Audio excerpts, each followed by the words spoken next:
selamat pagi. Assalamualaikum warahmatullahi wabarakatuh. Waalaikumsalam warahmatullahi wabarakatuh. Apa kabar hari ini anak-anak? Baik Pak. Nah, baik. Semoga kita semua selalu dilindungi ya sama Allah SWT. Sebelum kita memulai pembelajaran hari ini, hendaknya kita berdoa agar ilmu yang kita dapat nantinya itu bisa bermanfaat bagi bangsa dan agama kita. Berdoa mulai. Baik, berdoa selesai. Ada yang tidak masuk pada hari ini? Semuanya masuk Pak. Alhamdulillah, semua masuk ya.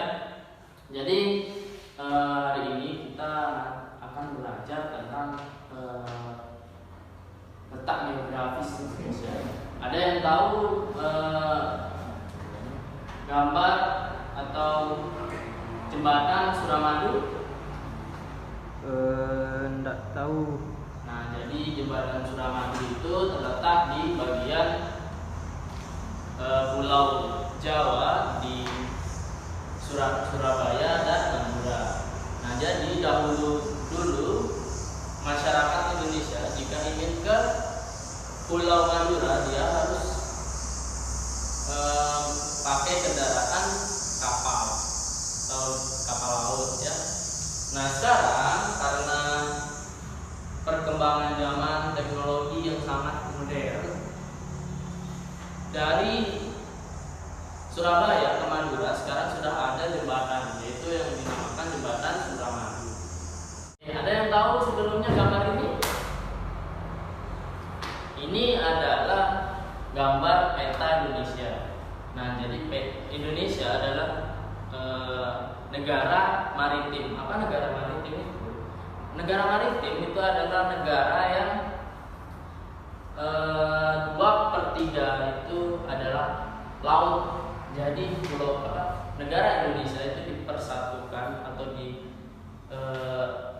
disatukan oleh luasnya lautan. Jadi daratan Indonesia itu lebih sedikit daripada lautan, atau lautannya itu lebih luas daripada daratan. Negara maritim itu mempunyai beberapa dampak. Dampak yang pertama yaitu dampak ekonomi, lalu yang kedua itu dampak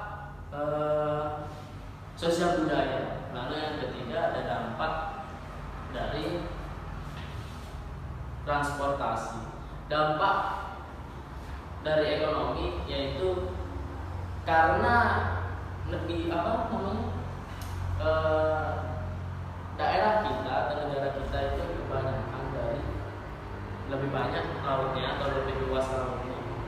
Dari dampak ekonomi itu ada beberapa profesi masyarakat Indonesia di laut, ya, seperti nelayan, lalu seperti kalau tempat wisata pantainya, tempat wisata itu ada pemandu wisata, terus ada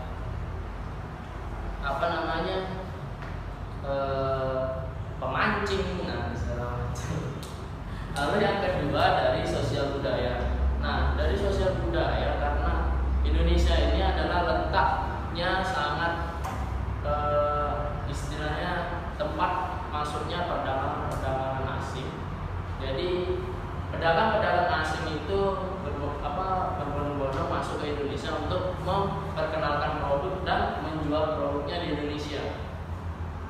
Nah, di saat pedagang-pedagang asing itu masuk ke Indonesia, maka di sana terjadi percampuran budaya antara budaya Indonesia dengan budaya asing. Nah, di sini yang harus kita waspadai ya, karena sosial budaya asing yang bercampur dengan Indonesia kita harus pilah. Kadang ada budaya asing yang tidak cocok dengan budaya Indonesia, seperti memakai rok mini nah itu kan budaya orang asing, tetapi yang sangat-sangat tidak cocok digunakan di budaya Indonesia. Lalu yang ketiga ada transportasi. Nah, dampak transportasi ini, karena Indonesia adalah negara maritim, maka lebih banyak transportasi di Indonesia ini dibagi. Dari dampak transportasi ini, di Indonesia sebagai negara maritim itu dibagi menjadi 3, yaitu transportasi laut, transportasi udara, dan transportasi darat. Transportasi laut itu seperti apa? Contohnya seperti kapal laut, perahu, sampan, dan lain-lain. Lalu yang kedua itu ada transportasi udara seperti pesawat, jet, dan lain-lain.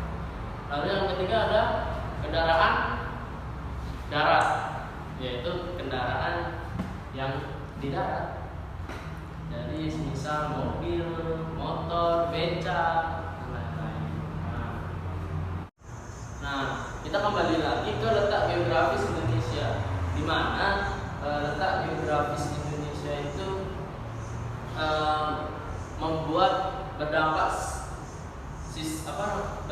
dengan sosial budaya. Jadi budaya di Indonesia ini ada banyak sekali budaya, baik itu dari budaya agama, budaya daerah, dan lain-lain. Bahkan di Indonesia itu juga tidak hanya satu agama, bahkan banyak agama, ada 5 agama yang diakui di Indonesia.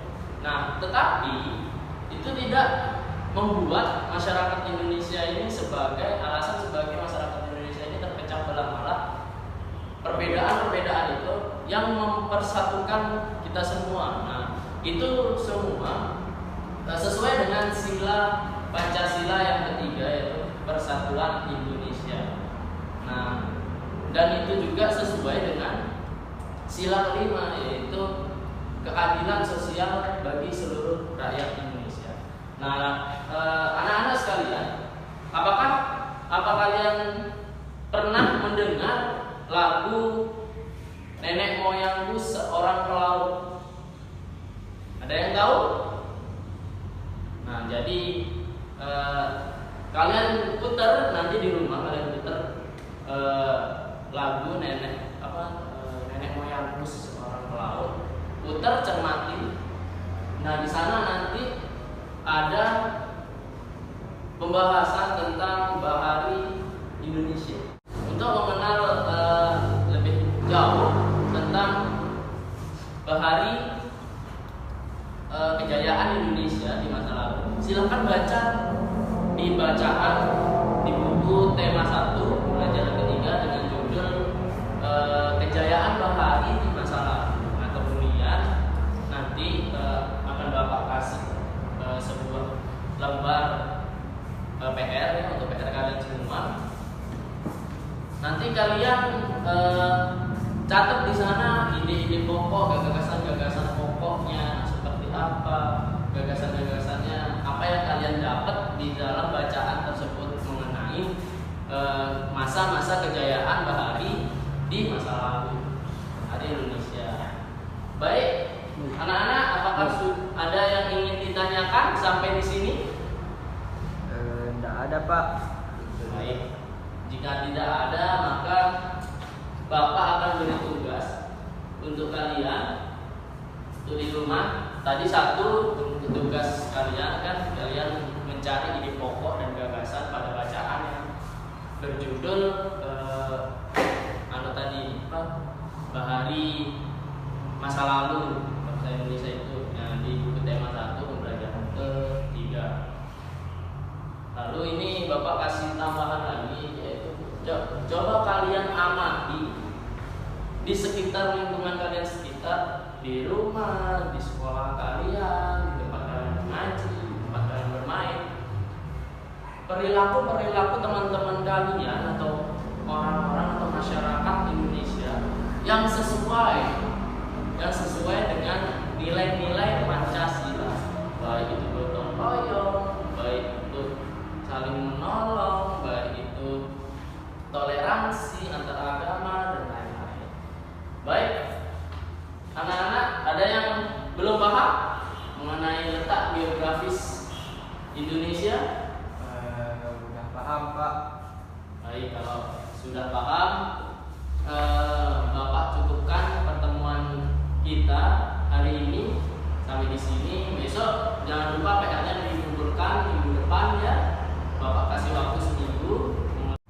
Baik, sebelum kita semua pulang ke rumah kita masing-masing, alangkah baiknya kita berdoa dan Bapak ingatkan karena ini masih di masa-masa kita pandemi.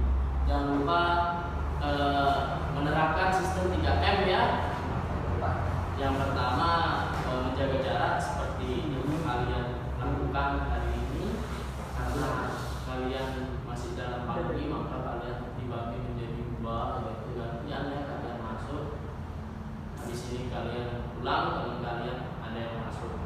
Nah, yang kedua jangan lupa untuk mencuci tangan sampai rumah, cuci tangan pakai sabun yang bersih. Lalu yang ketiga, keluar dari kelas mau pulang pakai masker, jangan lupa pakai masker selalu.